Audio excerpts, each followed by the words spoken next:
Bonjour à tous et à toutes, ici IT Jailbreak et comme promis, je vous propose désormais le test complet de cet iPad Air pour vous donner un petit aperçu de ses nouvelles fonctionnalités et de son nouveau design.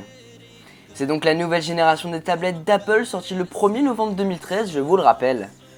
On va commencer par le design de cet appareil, je vous en ai parlé un petit peu pendant ma vidéo de déballage, mais cette fois, on va vraiment rentrer dans les détails. 9,7 pouces de diagonale, c'est la même taille d'écran que ses prédécesseurs. Il possède aussi la même résolution d'écran qui est de 2048 par 1536, soit 264 pixels par pouce, ce qui nous donne un écran vraiment lumineux avec beaucoup de contraste au niveau des couleurs.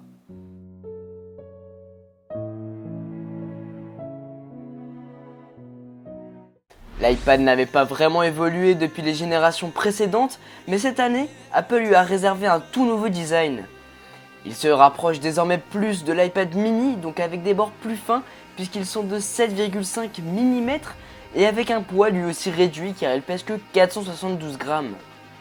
Pour vous donner un ordre d'idée, l'iPad de 3ème génération que vous pouvez voir juste ici fait 662 grammes, soit 190 grammes de plus. C'est un peu dur de vous le faire ressentir en vidéo, mais allez dans un magasin pour comparer les produits, vous verrez, c'est assez bluffant.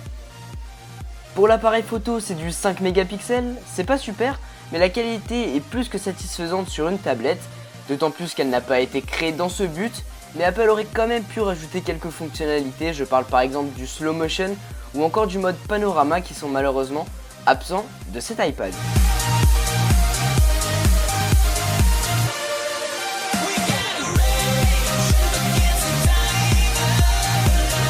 La qualité vidéo reste du Full HD 1080p, c'est pas trop mal pour une tablette mais encore une fois, c'est pas trop fait pour ça.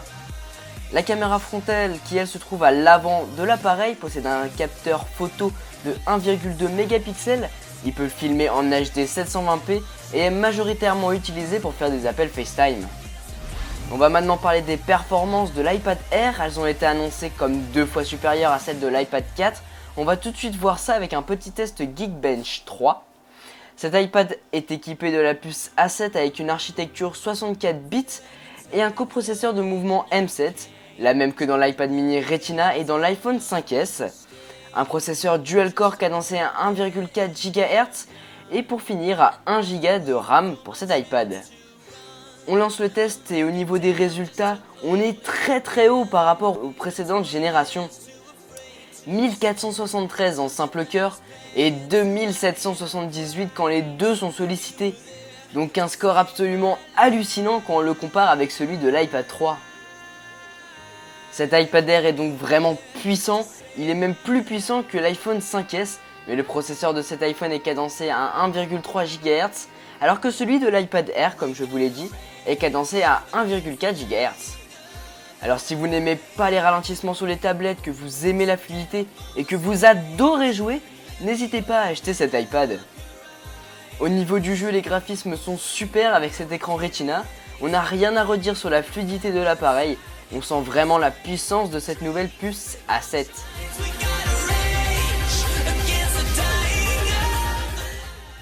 On note aussi le Wi-Fi MIMO qui fait son apparition, il vous permettra une connexion plus rapide en Wi-Fi. Malheureusement, on trouve quand même de quoi se plaindre. Je parle par exemple de cet appareil photo absolument pas exploité. Je parle aussi du fait que les AirPods, les écouteurs officiels d'Apple, ne soient pas fournis avec la boîte. C'est un appareil à la base très cher, donc je trouve quand même normal qu'ils nous les filent. Mais bon, pas pour l'instant en tout cas. Pour certains, Touch ID, une toute nouvelle fonction introduite avec l'iPhone 5S. On espérait la voir venir sur cet iPad Air, mais non, ça sera sans doute pour l'année prochaine avec pourquoi pas une nouvelle couleur, le Gold. Malgré tous ces points négatifs, je trouve cet iPad magnifique et avec ce nouveau design.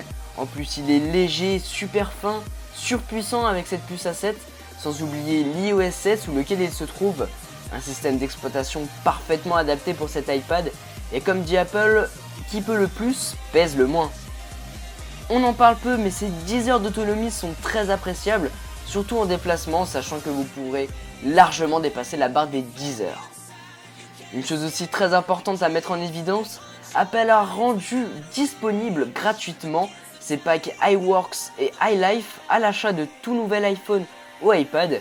Vous allez pouvoir faire de super montages avec iMovie, ou bien faire un petit peu de musique avec GarageBand, mais aussi de la mise en page avec Pages et toute autre chose avec Keynote, Numbers ou encore iPhoto. Pour ceux qui écoutent beaucoup de musique sur leur iPad, à côté de la prise Lightning en bas de l'appareil, les deux speakers ont été améliorés et sont désormais en stéréo comme l'iPad mini. Au niveau du prix, c'est assez cher et en plus ça dépend de si vous le prenez en Wi-Fi ou en Wi-Fi avec la 4G. Pour le Wi-Fi, ça commence en 16 Go avec un prix de 489 € et allant jusqu'à 765 € pour un 128 Go.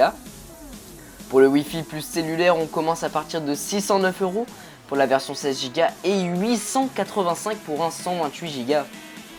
Si vous avez encore un petit peu d'argent à mettre dans cet iPad, vous pouvez aussi vous acheter une Smart Case ou une Smart Cover pour protéger votre iPad. Ça serait quand même dommage d'avoir un pet dessus vu le prix. Moi j'ai pris une Smart Cover en bleu qui est entièrement faite en plastique. Vous pouvez voir qu'elle est exactement pareille que celle de l'iPad mini en vert. Et à côté en rouge, c'est l'ancienne Smart Cover qui était en cuir avec du métal pour aimanter l'appareil, introduite avec l'iPad de 3ème génération.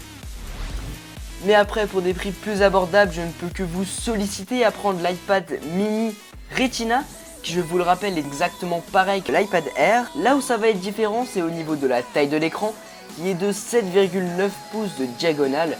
Donc réfléchissez bien avant, prenez en compte la taille de l'écran et pour quel type d'utilisation allez-vous acheter un iPad. Voilà, c'est tout pour mon test complet de cet iPad Air. J'espère qu'il vous a plu et qu'il vous a donné envie d'en acheter un. N'oubliez pas de me suivre sur Facebook et Twitter. Moi je vous dis à la prochaine pour une nouvelle vidéo. Merci.